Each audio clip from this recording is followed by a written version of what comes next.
Bonjour, on se retrouve pour une nouvelle vidéo consacrée au portefeuille CTO, c'est l'épisode 34. Alors l'agenda qu'on va voir durant cet épisode, donc les objectifs du compte titre ordinaire, le suivi des indices, l'état du compte titre ordinaire et on terminera sur les transactions du mois.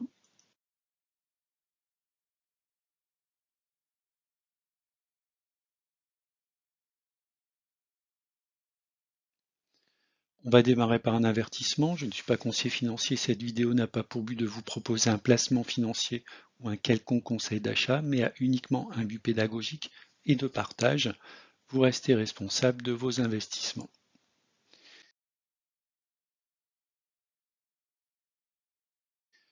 Alors, on démarre avec les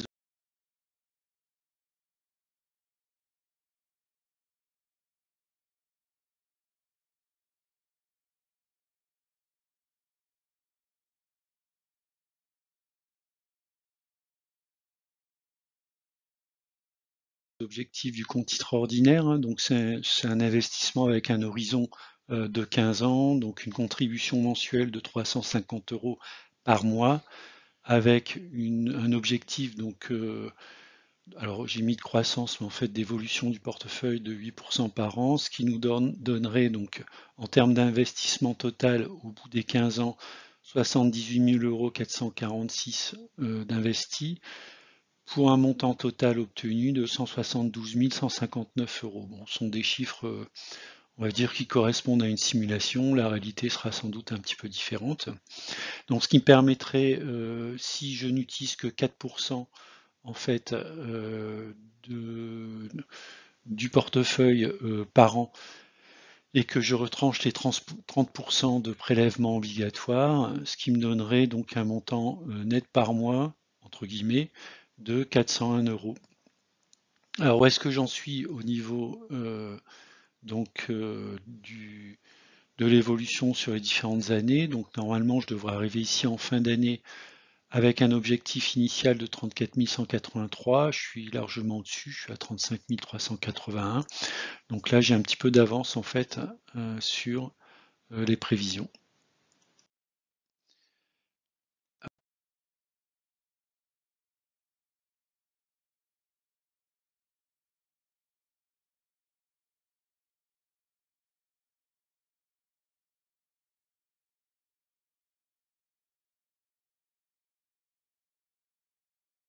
Alors le suivi des indices, au moment où je tourne la vidéo, donc le SP500, le Nasdaq et le Dow Jones étaient dans le vert.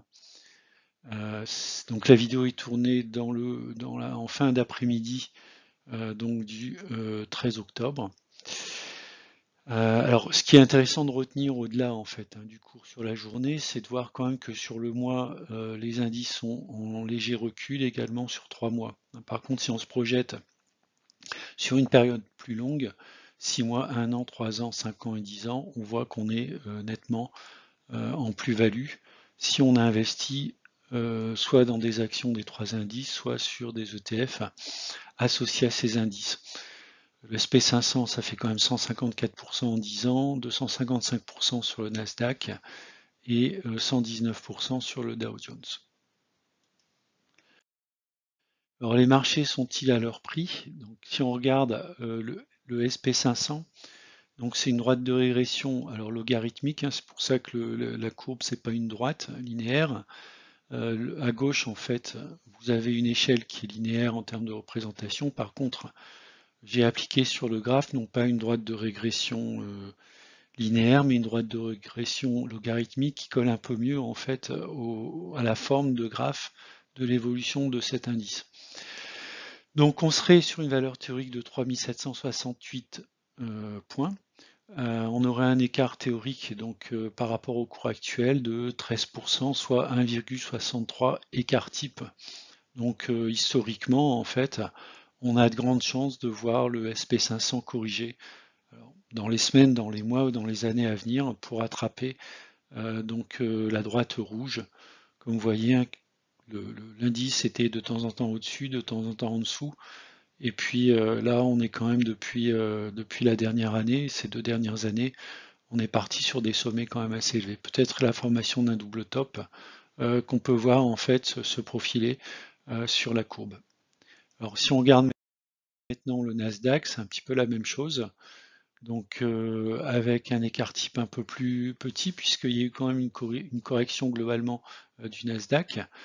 Le cours au moment où je fais la vidéo est à 13 581 pour une valeur théorique de 11 975. Donc on est à 1,21 écart type.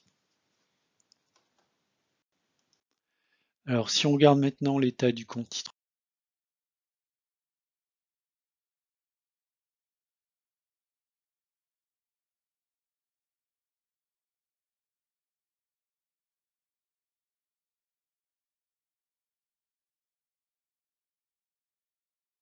ordinaire, alors donc il totalise 35 380 euros avec un peu plus de 10 000 de plus-value. Alors je fais mon apport mensuel vraiment de manière systématique, 350 euros par mois.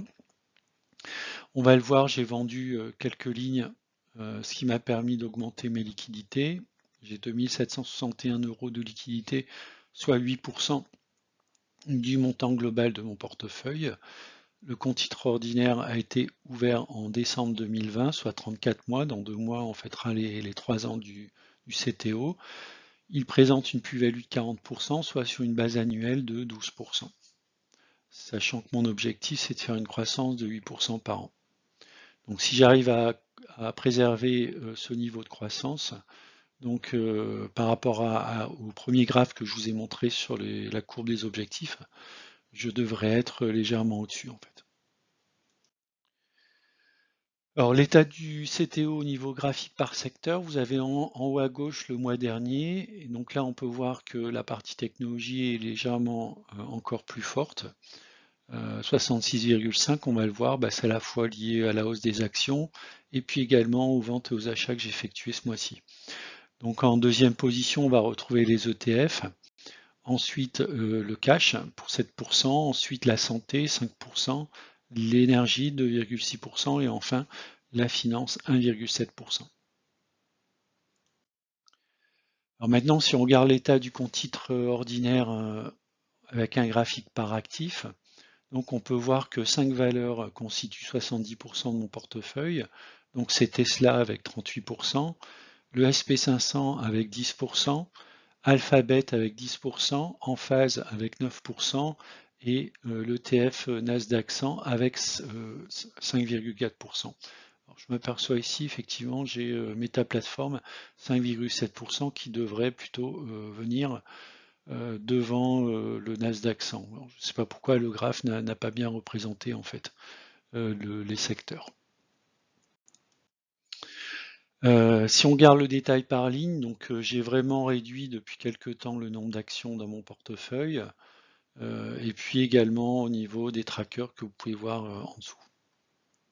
Alors, juste pour une petite explication au niveau du tableau, donc vous avez la colonne, le nom de l'action, Tesla, le code ISIN, hein, donc TSLA avec le code, la place boursière sur laquelle elle est cotée, les quantités en portefeuille, le cours, la devise dans laquelle on a le cours, donc typiquement mes actions, on est maintenant 100% US, la valorisation, alors qui est donnée en euros, le PRU. Alors là, par contre, il faut comparer le PRU avec le cours qui sont dans la devise du cours. Donc un PRU de 180 pour Tesla, c'est 180 $. Donc les plus ou moins values de la journée en montant et en pourcentage. Vous avez la plus-value latente, donc en montant et pourcentage, et le total de la plus-value, qui inclut éventuellement les achats et les ventes qui se sont faits dans le temps,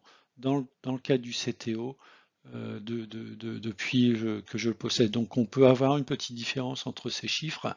La dernière colonne prend en compte également les frais qui ont été perçus, les frais de transaction. Par exemple, pour Tesla, j'ai 3790 euros en plus-value, mais 3773 puisqu'il y a eu un écart, c'est-à-dire 17 euros, notamment de frais de transaction. Alors, les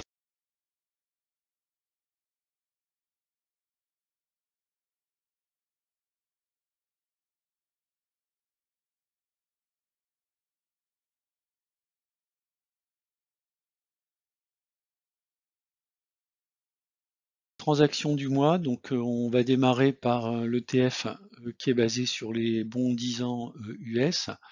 Alors effectivement, donc on va le voir en détail, mais je me suis séparé en fait de mon ETF. Je pensais en fait qu'il y aurait eu plutôt que cela un retournement, c'est-à-dire à la baisse des taux US, qui n'a pas été le cas. On prévoit même des prochaines hausses, bon, c'est pas trop. Et puis graphiquement, on a quand même une vue où l'ETF continue à baisser. Donc j'avais renforcé en fait sur une zone ici qui est représentée en violet. Et puis la zone a cédé, donc j'ai décidé en fait de sortir du SPDR. Donc j'y reviendrai peut-être un petit peu plus tard. Voilà, si on a une configuration qui peut être favorable. Donc j'ai vendu 48 ETF à 19,28 €. Donc j'ai soldé toute ma position en fait sur cet ETF en légère moins-value. J'ai procédé donc à un achat renforcement de la société en phase. Hein, si on regarde au niveau graphique, donc si vous regardez plutôt vers le bas du graphique et vers la droite, vous avez une zone de renforcement. Eh bien, j'ai tout simplement renforcé 4 actions à 113,70 $. Pardon, oui, 4 actions, ce qui porte ma quantité en portefeuille à 25 actions pour un PRU à 148 $.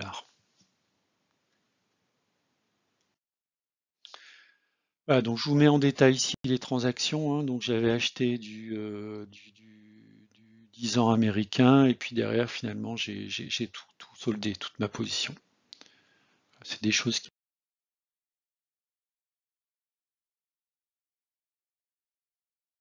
arrivent.